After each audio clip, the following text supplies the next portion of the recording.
It's another edition of Kaleidoscope right here on Channels Television. Hello and welcome. I'm Anne Nwawadu. On Kaleidoscope today, we turn our attention to the health sector as we take a look at the operations of one health facility determined to make a difference in Nigeria, the Diamed Center Limited. And we sit with the Chief Executive Officer, Dr. Abiola Olorode. Once again, welcome to Kaleidoscope. Diamed Center is a health facility situated right here in Lagos, Nigeria. But let's find out more about what they do, their mission, and their vision. Diamed Center Limited is a multi-specialist hospital founded in 2020. A feedback on better treatment in here. Nestled in the vibrant heart of Lekki in Lagos State, Diamed is dedicated to offering evidence-based, patient-centered healthcare services of the highest standard with the aim to deliver top-quality general and specialized healthcare, merging advanced medical technology with patient-centered care to improve the health and well-being of people. Diamed Center strives to exceed expectations by fostering a culture of continuous improvement, ethical practices, and personalized attention to every patient with a philosophy that revolves around integrity, empathy, and a commitment to clinical excellence. With a vision to deliver unwavering patient-centered, trusted experience as a global leader in healthcare, Diamed Center is determined to continue to provide cutting-edge services and make a positive impact on the health sector.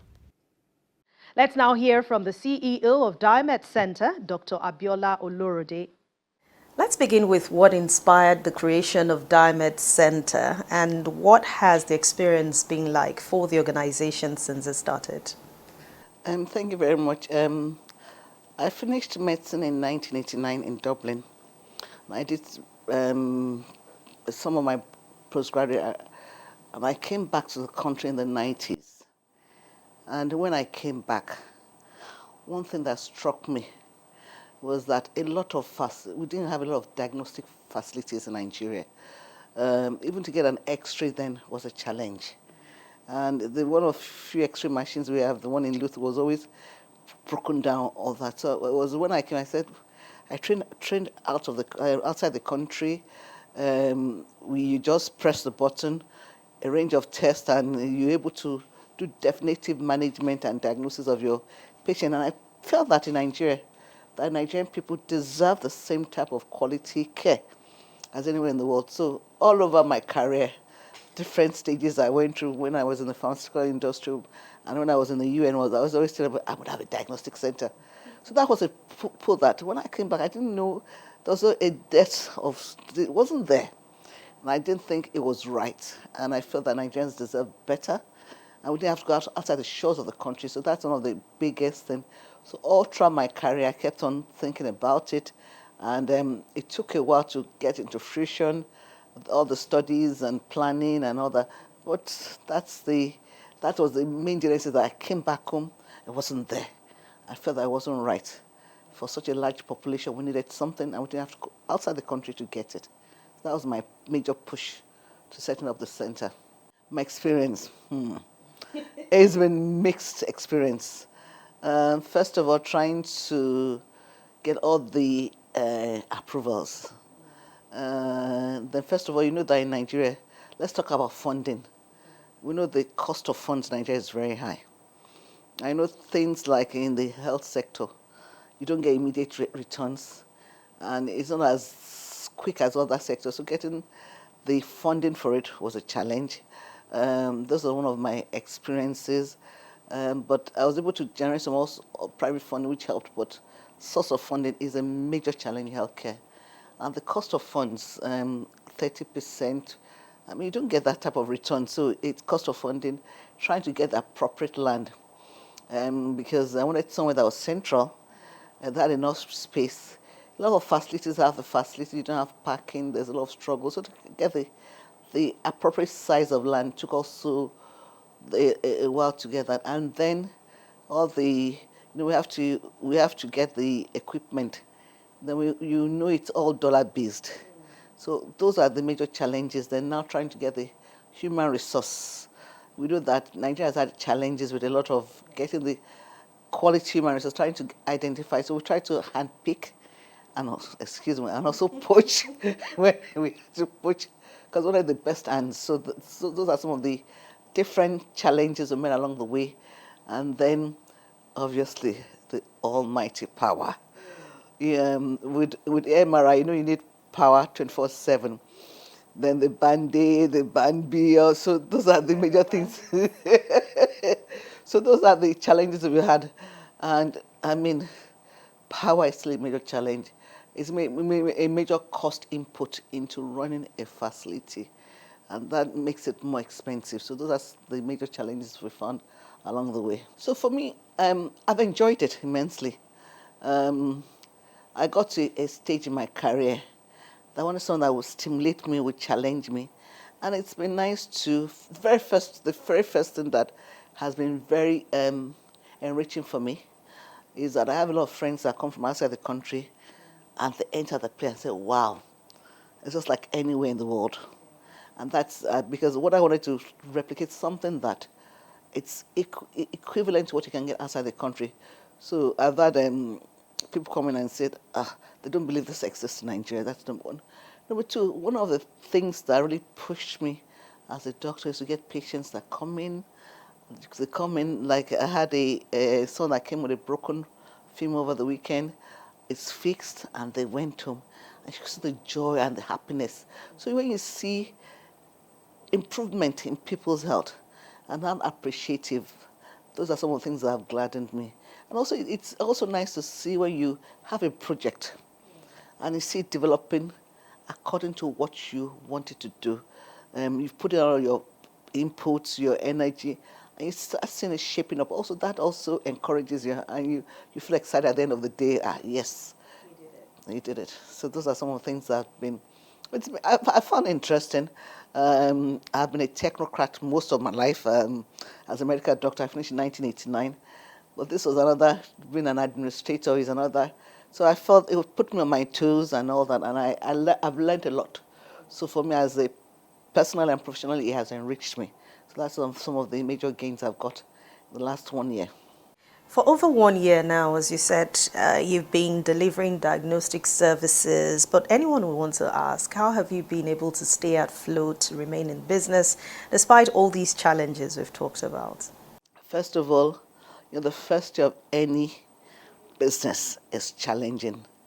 And the very first thing we wanted to do was to put quality services in place. And so before we even open up, you have to do a lot of training, retraining, getting to make sure the equipment and in place.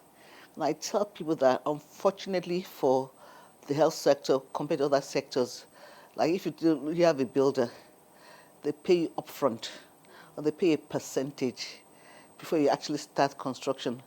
But the health sector, you put all your inputs, you buy equipment, you have your staff, and you're waiting. So you're already spending so much money. So trying to get funding was a challenge. To make sure that we continue to maintain the quality of services without not enough income coming in. Because unless you have the quality of services, people come on inspection before they accredit you and all that. So that was a challenge. Fortunately or unfortunately, I was able to add some personal funds, which is totally depleted at the moment. And I tell people, I said, but I'm happy. I see what it's gone to. I also have fantastic family support also. I have a closely knit family. And sometimes when I'm stuck, I can draw on and say, to sustain the dream. So I want to thank all my family members. They've encouraged me. Sometimes it's not easy, but by words of encouragement and also financially and also we also had to get some form of facility from the bank just to make sure that we maintain the services at the quality we wanted for the first year. We're still growing. Well, we know every responsible organization must take corporate social responsibility very seriously, and I'm sure Diamed Center will take CSR. So tell us how much effort you put into giving back to society through CSR. So let me start by that. Even before Diamed, I've done a lot of CSR At least the two big family foundations that I've been part of it and maintained them. One is my father's foundation, the Kesnadi Bukola Abutibutu Foundation. So the health part of it, I've been steering it, and also have my brother, the Oluwasegun Latunde Foundation. So CSR is a major component. For us in Diamed, we have apart from the Diamed Center itself, we also have a foundation that is registered separately. And we've done some minor CSR at the moment. We started some community outreaches that we have done in the last 1 year. It hasn't been at the scale we've wanted because of our income hasn't been. Welcome back. You're still watching Kaleidoscope on Channels Television. The final part of the conversation will reveal the importance of partnership, and we still have the CEO of Diamed Center, Dr. Abiola Olurude.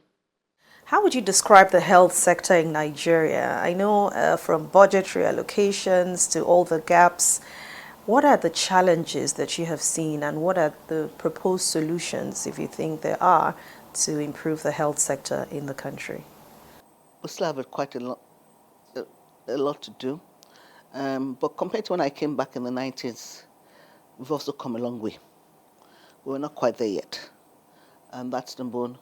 Number two, the health sector, what I've found across the public health sector, because I worked within the UN for a long time, so I was within the public health sector space, is that there's so many buildings,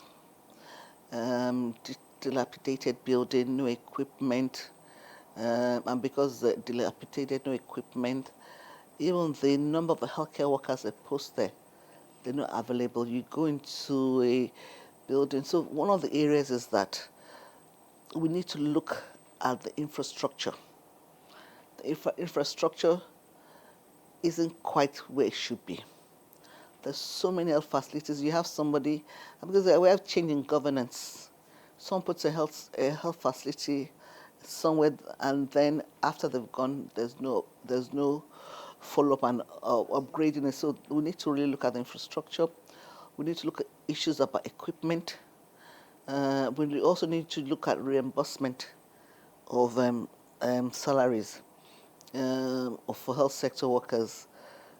And that's why you have a lot of people, there's a lot of underpayment. They're underpaid, so there's no job satisfaction. So for the health sector, public health sector, there's a lot of work and a lot of money that needs to go into it. And because we have the different tiers, we have the tertiary, we have the secondary, and we have the primary healthcare facilities. And the tertiary are managed by the federal government, while the secondary is under the state government, and the PHs are under the local government. So the amount of budgetary allocation, not even just allocation, the release. So those are some of the things we need to really look at. The other area also we also need to talk is about there's nowhere in the world you don't have the private health sector that contributes a significant proportion to the health service delivery in any country. Over the last couple of years, we've had increase in the good quality private health sector, but the distribution also. You see that they're concentrated in some states, while in some other states you don't have that many private health sectors, healthcare facilities. The regulation of private health care facilities, it's not quite there. You have some health facilities you walk into and you know that they're not being manned by the appropriate person with the appropriate degree. So there needs to be proper regulation. And the handshake between the private and the public must also increase, because we all contribute a significant proportion to to managing the health of the patients. The out of payment pockets. I mean, out of payment pockets that people have to use their money to go and pay for services instead of having an insurance. That's also, although I know the government is working a lot on improving access to health insurance. And one of the other things also with Nigerians is that they don't have the health-seeking behavior. Nigerians will not go to the hospital until they're dying.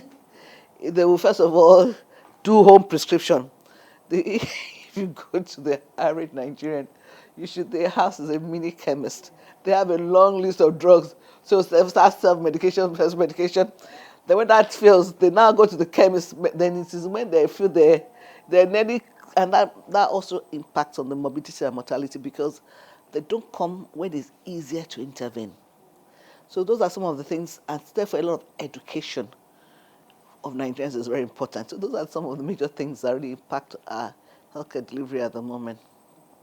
Which brings me to my next question. Looks like you knew what I was going to ask, because creating awareness in combating late detection, especially when it comes to non-communicable diseases, how much do you put into, or maybe you have a roadmap to helping achieve this, about creating awareness and making sure people know that it's not when it's on the last stage of the sickness or whatever it is that you have to come to the diagnosis center or find out what is really wrong with you instead of self-medicating? Do you have anything that helps you create awareness around that area? So there are a couple of things. Let me start by saying, if you look at the average Nigerian, either they're Muslim or they're Christian or whatever, they have this idea that it's not me, it's the next door neighbor.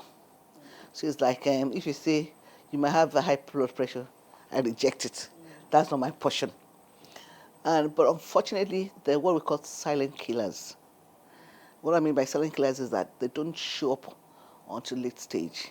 And that's why you ask a lot of people to do what we call wellness check. So after you're over 40, there's a list of minimum criteria of things you should do, check on an annual basis. And by the time you get to 56, sometimes you might need to do those things twice a year. Because when you detect something early, like your blood pressure, you detect blood pressure early. And the other thing is that when you detect people are hypertensive, you put them on blood pressure tablets, it's usually for life. When they say they've taken for a while, they're cured. I'm a Christian and I believe, but I believe in miracles. I also believe in the wisdom that God has granted us to manage our health, and that's what is given to our medical people. So they go and say they've gone to a miracle crusade, and they've come back, and they don't have blood pressure anymore, and they say in faith they throw away the blood pressure medications, and they come in with very high blood pressure or in a crisis. So those are the things we need to really educate ourselves. That some of these things, prevention, as in lay parlance, is always better than cure. What we try to do is that especially those who are subscribed under us, we have a newsletter that we circulate on the common things like blood pressure, hypertension, benign prostate hypertrophy, breast cancer, cervical cancer, diabetes. Those are the biggest non-communicable diseases that kill us, especially for breast cancer. And I tell women, do a mammogram. Especially if you have a family history. These are things that you can have and they're treatable.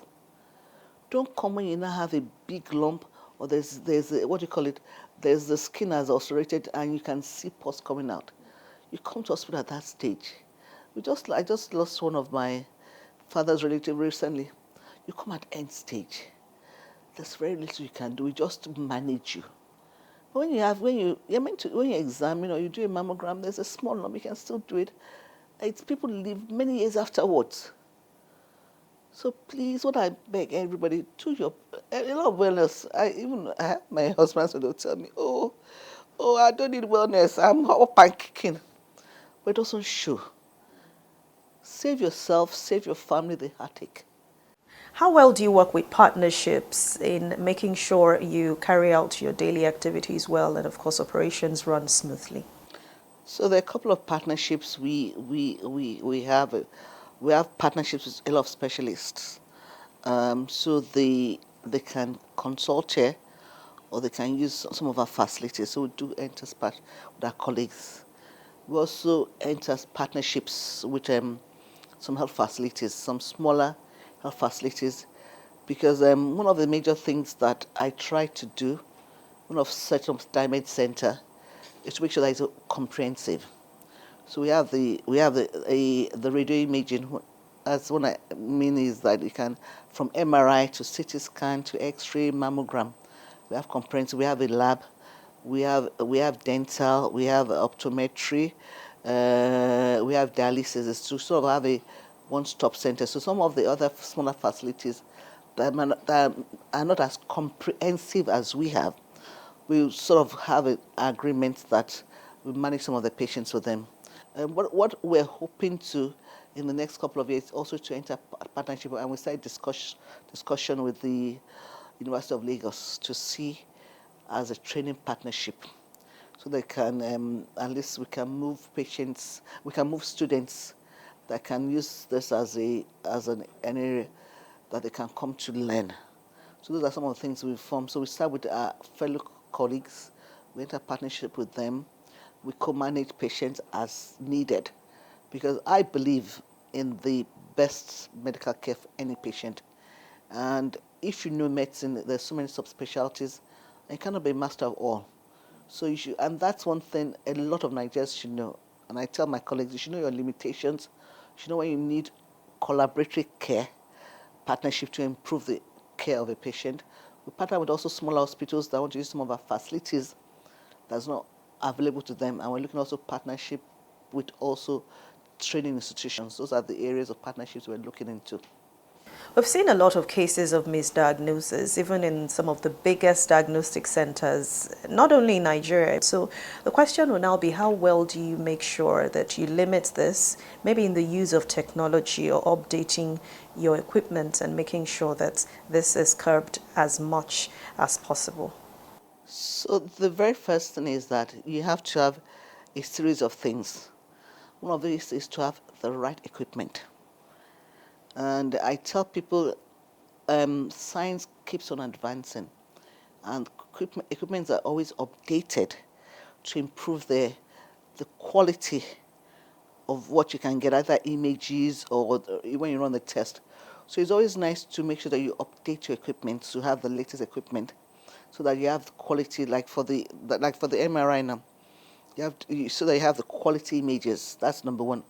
Number two also is that apart from the equipment, training is very crucial, because a camera in a novice hand is not as good in an experienced hand. So you can have the quality of the images or the tests you run. So we look at training. The other thing also you need to look at is reporting. So what we do our reporting is that we do transmit images also. So we have a couple of reporting centers. So because people are specialized in different areas, so those are the other areas we also look so that we decrease misdiagnosis. And the other thing also is that you discuss with your colleagues. When I was in training, that's what you have what you call case studies. All those things put together, the right equipment, the training, the reporting, and then collaboration with colleagues decreases misdiagnosis. So those are the things we've tried to put in place. Where do you see the Diamed Center, maybe in the next few years? What's the future like to ensure that you remain in business, you keep giving back to society, and of course you continue to stand out as one of the best facilities in Nigeria and in Africa? So for me, we have a 10-year strategic plan. So far, so good. What we hope to do in the 1 year is to ensure that the first offshoot is standing, and it's doing what it should do well.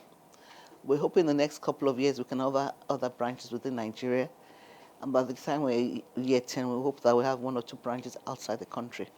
And giving back into the society, that, as I said, we have what we call the Diamed Foundation.